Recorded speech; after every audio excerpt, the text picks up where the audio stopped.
Hi everyone, we're going to evaluate the integral over the interval 0 to square root of 3, and this is inverse tan of 1 divided by x dx. And we're using integration by parts. So first thing we're going to do is choose our u. We basically just have one function there, so we're going to let u equal inverse tan of 1 divided by x, and then our dv equals dx. And that's for our formula here that we want to set it up. So this is going to be your u derivative of v. All right, now let's take the derivative of u. So if you look at tan, there it is. But in our case, we're going to have ours is going to be 1 divided by 1 plus 1 divided by x squared, and then times the derivative of the inner piece, and that's going to be negative 1 times x squared dx. So this simplifies to, this is going to end up simplifying to dx, negative dx divided by x squared plus 1. So that's your du. And then our v is just going to equal x. So now we can fill everything in. So we're going to have the integral of inverse tan. I'm not going to write that out again. I'm just going to write this equals, and let's just use the formula now. Save some space.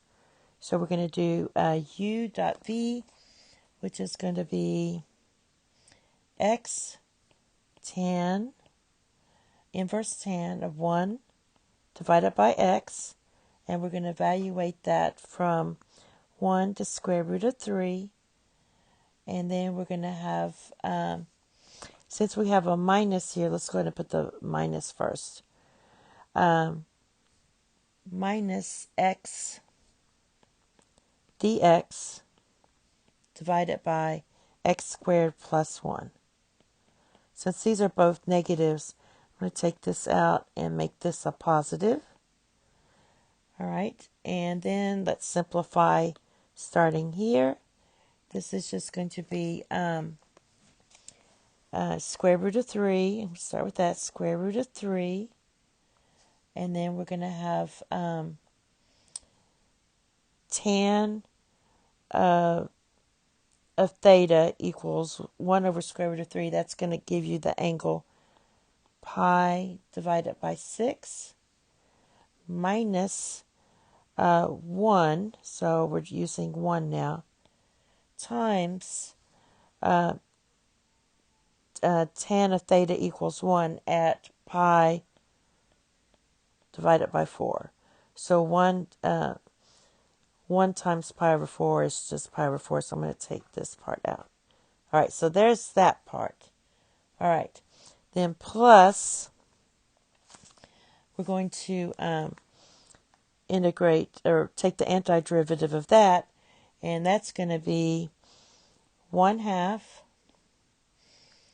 ln of x squared plus 1. I'm going to go ahead and pull that 1/2 out for now, and we're going to evaluate it from 1 to square root of 3. So now we still have, let's copy this down, make this a little better, pi square root of 3 divided by 6 minus pi divided by 4 plus 1/2.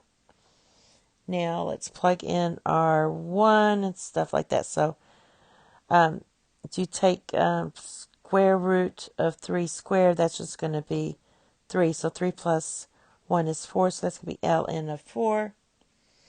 And then you're going to have minus, when you plug in 1, it's going to be ln of 2.